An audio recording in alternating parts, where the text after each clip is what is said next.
বিএনপির জাতীয় স্থায়ী কমিটির সদস্য সাবেক প্রতিমন্ত্রী সালাউদ্দিন আহমেদকে নিয়ে এনসিপির মুখ্য সমন্বয়কের মন্তব্য, বিএনপি নেতা রহিম শিকদার হত্যার বিচার ও আইনশৃঙ্খলা অবনতির প্রতিবাদে কক্সবাজারে বিএনপির বিক্ষোভ মিছিল ও সমাবেশ অনুষ্ঠিত হয়েছে।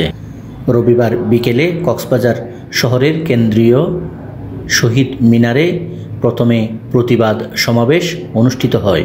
বিকেল ৩টায় প্রতিবাদ সমাবেশের সময় নির্ধারণ করা হলেও কক্সবাজার সদর রামু ঈদগাঁও থেকে দলে দলে নেতাকর্মীরা যোগ দিয়ে ৩টার আগে পুরো শহীদ মিনার লোকারণ্য হয়ে যায়। বিএনপি নেতা রহিম শিকদার হত্যার বিচার চেয়ে তার ভাই বলেন, সুপরিকল্পিতভাবে আমার ভাই রহিমকে নির্মমভাবে হত্যা করা হয়েছে। আপনারা জানেন আমার ভাই রহিমউদ্দিন বিগত 16 বছর এই রাজপথে আন্দোলন করেছে। এমন কোন বিক্ষোভ মিছিল ছিল না, এমন কোন আন্দোলন ছিল না যেখানে আমার ভাই রহিমউদ্দিন আসে নাই। আমার ভাই রহিমউদ্দিন 2018 সালে জেলে গেছিল, 2-3 বার জেল কেটেছে এই বাংলাদেশ জাতীয়তাবাদী দলের জন্য এবং লুৎফর রহমান কাজল ভাইয়ের জন্য। 2016 সালে বারোয়াখালীতে আমি তাদের শীষ প্রতীক দিয়ে নির্বাচন করেছিলাম। কক্সবাজার কেন্দ্রীয় শহীদ মিনারে অনুষ্ঠিত বিক্ষোভ সমাবেশে বিএনপি নেতারা বক্তব্য রাখতে গিয়ে বলেন, আপনারা সকলে অবগত, আমি সকলের কাছে অনুরোধ করব, আজকের এই যে লাস্ট যে আমাদের এটা হবে, এটা বিশেষ করে আমাদের স্কুলে আজকে এই শোডাউনে আপনারা সবাই শৃঙ্খলার সাথে যাবেন এবং কেউ পিছিয়ে থেকে যাবেন না, এটা আমাদের এই অনুরোধ। বিসমিল্লাহির রহমানির রহিম। আমাদের নেতা যারা লুৎফর রহমান কাজলের সংসদীয় আসনের জনগণ বিএনপি ভাইয়েরা, আসসালামু আলাইকুম। আপনারা শান্তিপূর্ণভাবে মিছিল করবেন এবং রহিমউল্লাহর আছি কক্সবাজার শহীদ মিনার চত্বরে, সেখানে জড়ো হয়েছেন বিএনপির নেতা কর্মীরা। গতকাল এনসিপি নেতা কর্তৃক বিএনপির নেতা সালাউদ্দিন আহমেদের বিরুদ্ধে কুরুচিপূর্ণ বক্তব্য রাখার প্রতিবাদে উত্তাল কক্সবাজার সমুদ্র শহর। কালকে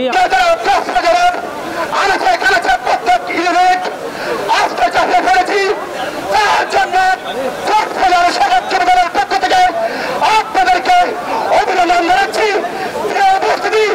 আজকের এই মিছিল প্রমাণ করবে কক্সবাজার বিএনপির গাড়ি, কক্সবাজার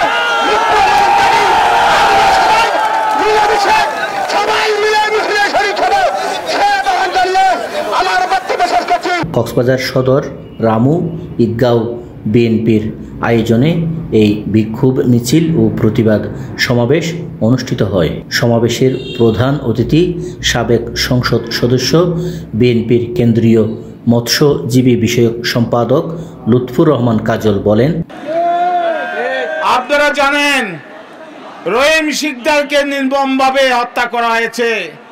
বলা হয়েছে জায়গা জমিনের কারণে, আসলে জায়গা জমিনের কারণে না, রাজনৈতিক প্রতিহিংসার বশবর্তী হয়ে তারা আগামী দিনে বিএনপি পরিবারকে, বারোয়াখালীতে বিএনপি পরিবারকে ধ্বংস করার জন্য, আমাদের শফিক শিকদারের পরিবারকে ধ্বংস করার জন্য তারা এই ষড়যন্ত্র করেছে। এখানে যার নাম বলা হয়েছে নোমান, সে এক সময় স্বেচ্ছাসেবক লীগ করত, তার পোস্টার আছে, সে কমলের সাথে তার ছবি আছে, তার বিভিন্ন নির্বাচনে আওয়ামী লীগের পক্ষে যে নির্বাচন করেছে তার ছবি আছে, এবং সে সময় 12 নম্বর ওয়ার্ডে যে জামাত শিবিরের নেতাদেরকেও মিথ্যা মামলায় দিয়েছে, বিএনপি নেতাদেরকেও মিথ্যা মামলায় দিয়েছে, বিভিন্ন নির্যাতন করেছে, তার প্রত্যক্ষ প্রমাণ আছে। তারপরও আমরা শুনলাম সে এই 12 নম্বর ওয়ার্ডের একটা গ্রামের সে জামাতের সভাপতি।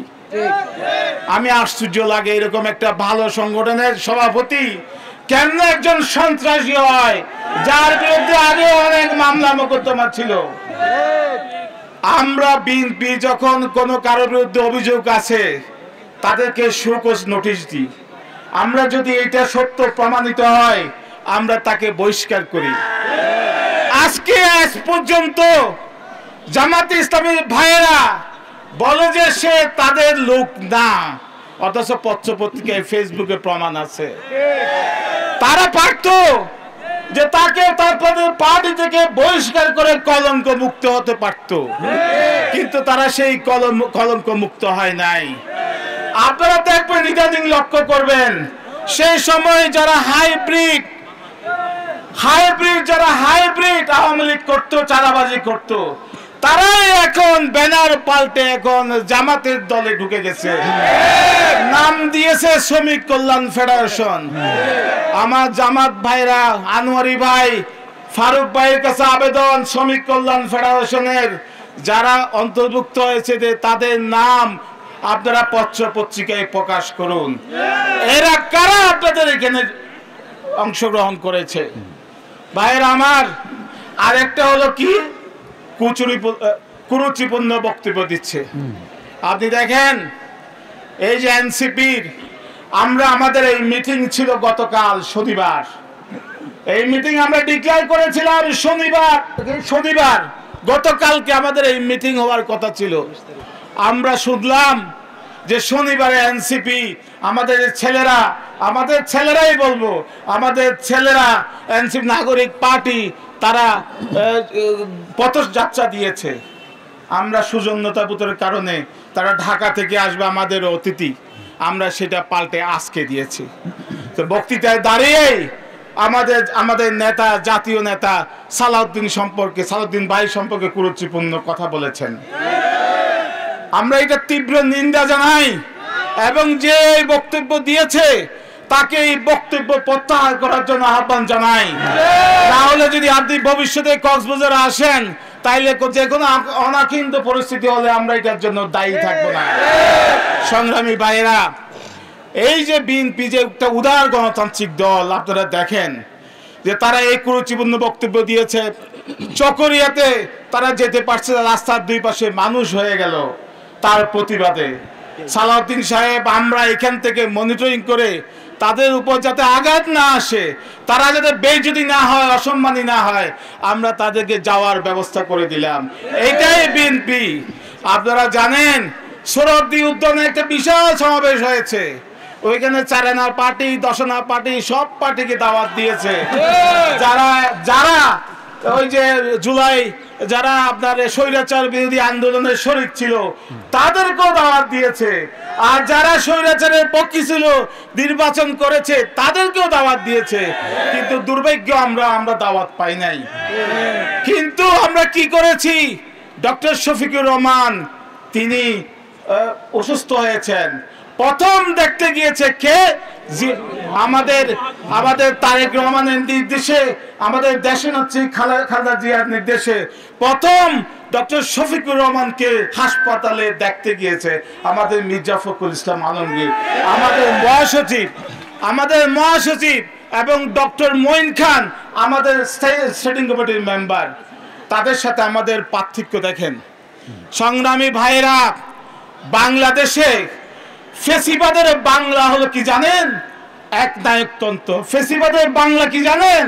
কট্টরপন্থী দল। বিএনপি একটা মধ্যপন্থী দল।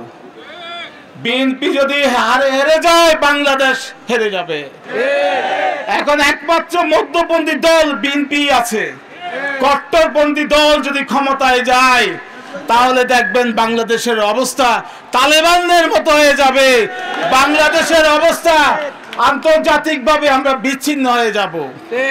আজকে আমরা চাই একটা জাতীয় ঐক্য, সকলেই মিলে সমস্ত দল যারা জুলাই আগস্ট সৃষ্টি করেছে, যারা এই স্বৈরাচারের বিরুদ্ধে আন্দোলন সংগ্রাম করেছে, আমরা সকলে ঐক্যবদ্ধভাবে দেশ পরিচালনা করতে চাই।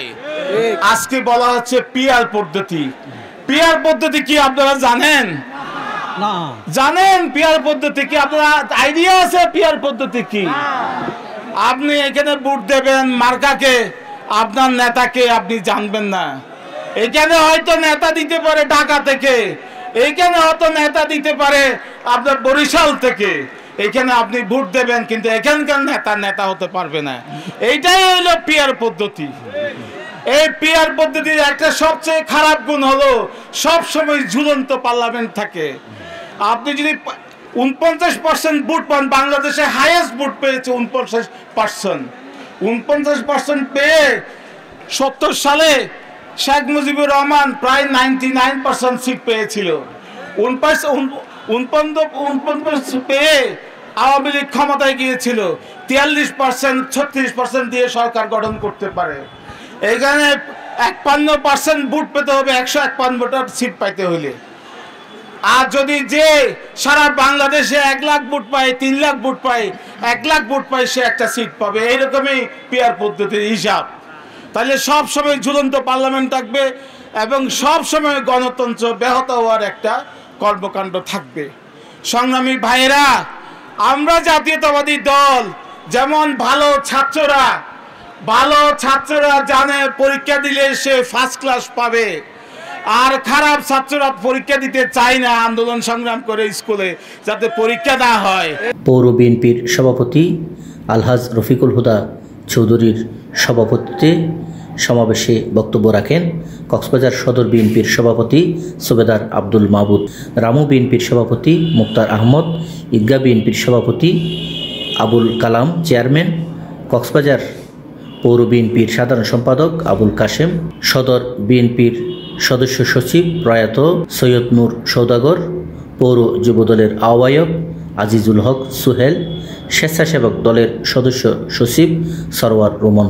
বিকেল 4টার দিকে কক্সবাজার কেন্দ্রীয় শহীদ মিনার থেকে বিক্ষোভ মিছিল শুরু হয়। মিছিলটি কক্সবাজার শহরের প্রধান সড়ক প্রদক্ষিণ করে। BD world news desk.